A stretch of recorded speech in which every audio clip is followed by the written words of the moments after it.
Welcome back to the channel. And today we're going to talk about what is a diagnostic. But before we get into that, the YouTubers and the War Against the Machine want you to like, comment, subscribe so we can reach as many people as possible. Now, with that out of the way, let's dive right into it. Some people think that a diagnostic is when you go to the parts store, they pull a code, they sell you a part. That is not a diagnostic. That's actually a sales tactic to sell you more parts. The parts store want to sell parts, so of course they're going to equip their teammates with all the tools necessary to sell more parts and increase their revenue. Now, in order to do a thorough diagnostic, the first thing one needs is to understand how the system operates that they're trying to diagnose. And also, you need good service information. Now, you see that just keeps coming up. It's like a constant theme in everything that I talk about, service information. Without the correct service information, it's like you starting the game with your hands tied behind your back, your shoelaces untied. You got to run hopping on one leg, whatever you want to call it. That's how it is trying to diagnose a vehicle without the correct service information. But let's go back and let's check out the cost of this free diagnostic that they do at the parts store. So, what do we have as common codes out here these days? We got P0304, um, P0420, P0128, P0128. We'll go with that one. What is it basically saying? Like thermostat below threshold, below operating temperature, different verbiage for each vehicle. But let's just check this one out. So that's the code. They sell you a thermostat. 70 to 80% of the time, that's going to fix your concern. You're going to rock and roll. Everybody's going to be happy. But that 20% of the time, maybe 30% of the time, depending on cars, it's a little bit more where it doesn't fix your issue. Nobody goes back and then on social media is blasting the part store for selling them a part that they didn't need. They always blame the end user, which is the technician or the shop that installed the part. That's who gets blamed. But anyway, let's let's continue with the story.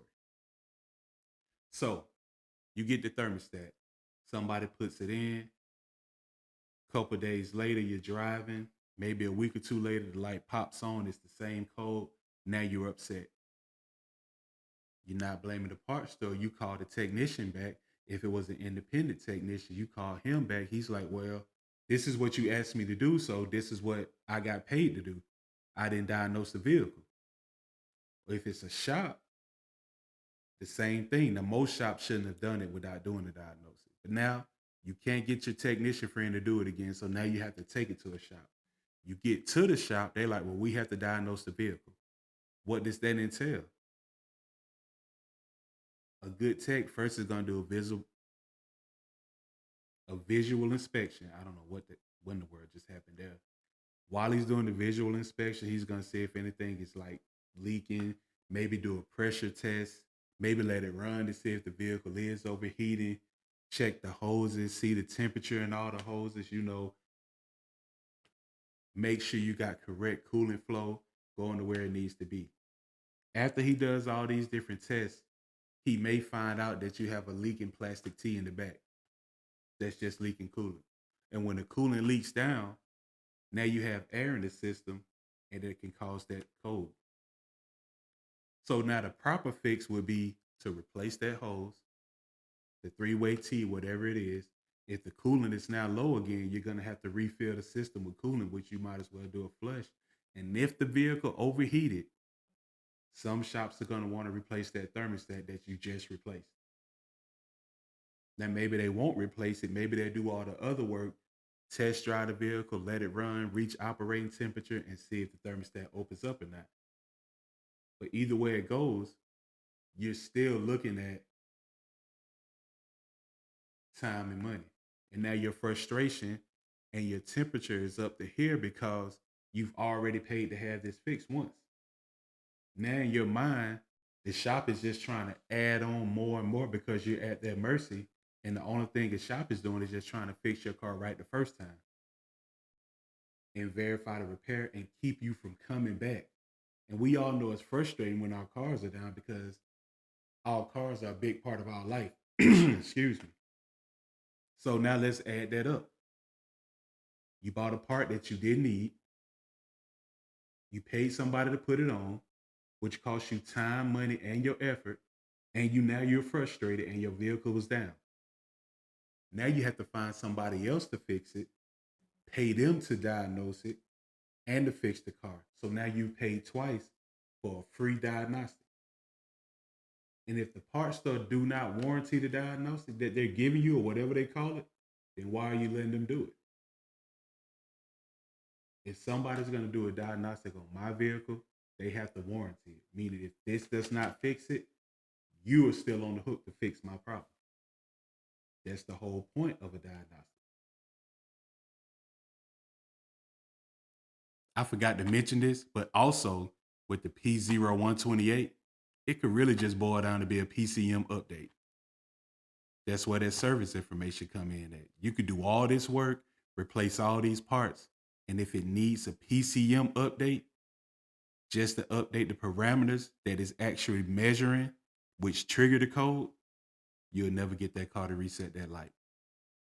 The code will never be fixed, and the car will never be fixed.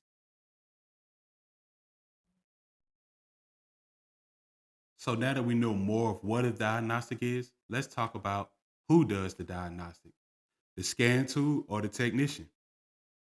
The scan tool just delivers us data.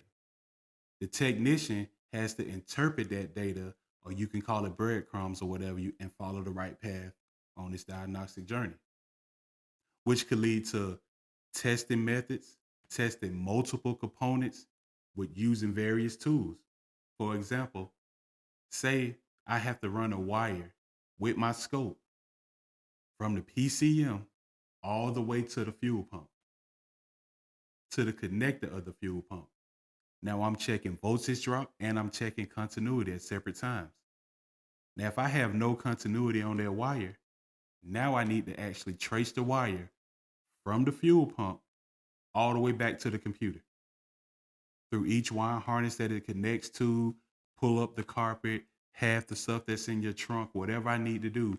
That leads to the infamous additional time. And people seem to hate the additional time. And my opinion of it is they're not properly educated on what it's called for. And one of the reasons I want to point out is social media. It has to be social media because there's so many people on there following trends, gaining momentum, doing things for likes and clicks, but they're spreading misinformation. Prime example, don't go to the shop, don't go to the dealership. If your car has this code, $10 part to fix it.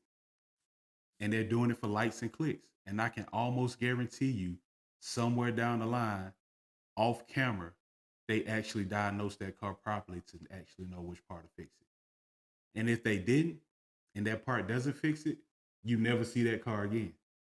You never see that car again. And I'm not blaming them, like I said, you got your own voice, your own channel. It's your right to say what you want to say. But somebody should be held accountable for the misinformation. I think I'm gonna end it right there. It's some more stuff that I want to say, but I want to get some feedback first, get some comments from everybody else, maybe make a part two. So that's enough for today. So until next time, be great, dominate.